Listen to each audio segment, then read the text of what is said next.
Hello viewers, আশা করি সবাই অনেক অনেক ভালো আছেন। আজকে যারা আপনারা ফেসবুক থেকে ইনকাম করতে চাচ্ছেন, ইনকামের জন্য কাজ করতেছেন, তাদের জন্য এই ভিডিওটা খুবই ইন্টারেস্টিং একটা ভিডিও হতে চলছে। তো চল দেরি না করে আমরা মূল টপিকে চলে যাই। কি বিষয় নিয়ে আজকে আমরা আলোচনা করবো? ধন্যবাদ সবাইকে। আমরা মূলত আজকে আপনাদের যে বিষয়টা নিয়ে কথা বলার জন্য চেষ্টা করবো সেটা হচ্ছে যে আপনারা যারা নতুন ফেসবুকে আছেন এবং কন্টেন্ট ক্রিয়েট করতেছেন, মানে কন্টেন্ট বানাইতেছেন, আপনারা ইনকাম করতে চাচ্ছেন ভবিষ্যতে ফেসবুক থেকে, আপনারা একটা আর্নিং সোর্স করতে চাচ্ছেন ফেসবুক, সেহেতু আপনাদেরকে যদি এরকম আপনার চিন্তা ভাবনা যদি থাকে, আপনি একজন ভিডিও ক্রিয়েটর হয়ে থাকেন, একজন যদি কন্টেন্ট ক্রিয়েটর হয়ে থাকেন, সেক্ষেত্রে আপনার অবশ্যই কিছু গাইডলাইন যা অবশ্যই আপনাকে মেনে চলা উচিত, সে বিষয়গুলো নিয়ে আজকে আমরা মূলত কথা বলবো। মূলত সেখানে মধ্যে আমি যদি আপনাদেরকে একটা উদাহরণ দিই, আপনি যদি কোনো একটা জব করতে যান, কোনো একটা চাকরি করতে যদি যান, সেক্ষেত্রে অবশ্যই ওই কোম্পানির কিছু রুলস থাকে, কিছু রেগুলেশন থাকে। সেই রুলস গুলো কিন্তু আপনাকে অবশ্যই মেনে চলতে হবে।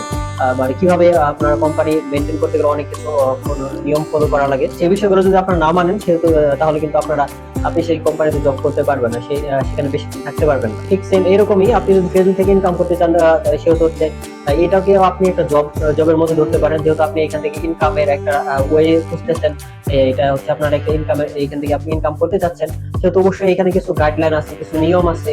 এই নিয়মগুলো যদি আপনি ভালোভাবে ফলো না করেন, তাহলে কিন্তু আপনি এখানে বেশি দিন টিকতে পারবেন না এবং এখান থেকে ইনকাম করতে পারবেন না।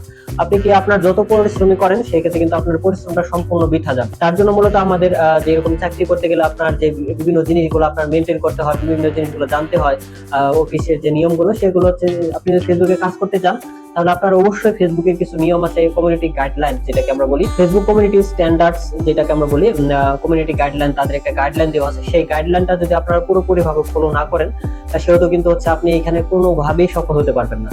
তাদের যে কমিউনিটি গাইডলাইন গুলা, যে বিষয়গুলো আছে, সেই বিষয়গুলো আপনার সঠিকভাবে সুন্দরভাবে জানতে হবে এবং সেই অনুযায়ী আপনাকে কাজ করতে হবে। যদি আপনি তাদের নিয়ম অনুযায়ী কাজ করেন, তাহলে দেখা গেছে আপনার অনেক বেশি পরিশ্রম করা লাগে, আপনি কম পরিশ্রমে দেখা গেছে আপনি সফল হতে পারবেন। এরকম অনেক কন্টেন্ট ক্রিয়েটর আছে যারা অনেক ভিডিও ক্রিয়েট করতেছে, কিন্তু তারা কোনো নিয়ম ফলো করতেছে না ফেসবুকে। তাদের কিভাবে ভিডিওটা আপলোড করতে হয়, কোন ক্যাটাগরি ভিডিওটা আপলোড করতে পারবেন না, এই জিনিসগুলো সম্পূর্ণ আপনার ফলো করতে হবে। যদি আপনি ফলো করেন, তাহলে আশা করি আপনি তাড়াতাড়ি আগে যেতে পারবেন। তার জন্য এই বিষয়গুলো আপনাদের যারা কন্টেন্ট ক্রিয়েট করতে চাচ্ছেন, কন্টেন্ট ক্রিয়েটর হতে চাচ্ছেন, তাদের অবশ্যই এই বিষয়গুলো জানা প্রয়োজন। তার জন্য মূলত আজকে আপনাদেরকে এই বিষয়টা সতর্ক করার জন্য আসলাম। আশা করি আমি যে কথাগুলো আপনাদেরকে বললাম, সেই বিষয়গুলো আপনারা বুঝতে পারছেন।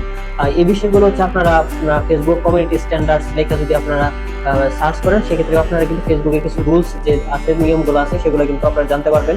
পরবর্তী ভিডিওতে আমরা ফেসবুকের কি কি রুলস আছে, সেই রুলস গুলো নিয়ে আপনাদেরকে আমরা বিস্তারিত ভাবে দেখানোর জন্য চেষ্টা করবো। প্রতিটা বিষয় স্টেপ বাই স্টেপ আপনাদেরকে দেখানোর জন্য চেষ্টা করবো, কি কি বিষয় আপনার ফলো করতে হবে, কি কি বিষয় আপনাদেরকে জানা উচিত। সে বিষয়গুলো পরবর্তীতে পরবর্তী ভিডিওতে আমরা আলোচনা করার চেষ্টা করবো। আশা করি আপনারা বুঝতে পারছেন। আর যদি এই ফেসবুক রিলেটেড আমরা এই ধরনের ভিডিও আপলোড করে থাকি, আপনারা যদি চান আমাদের পেজটা ফলো করতে পারেন। দেখা হবে পরবর্তী কোনো ভিডিওতে। সে পর্যন্ত সবাই ভালো থাকবেন, সুস্থ থাকবেন। আসসালামু আলাইকুম।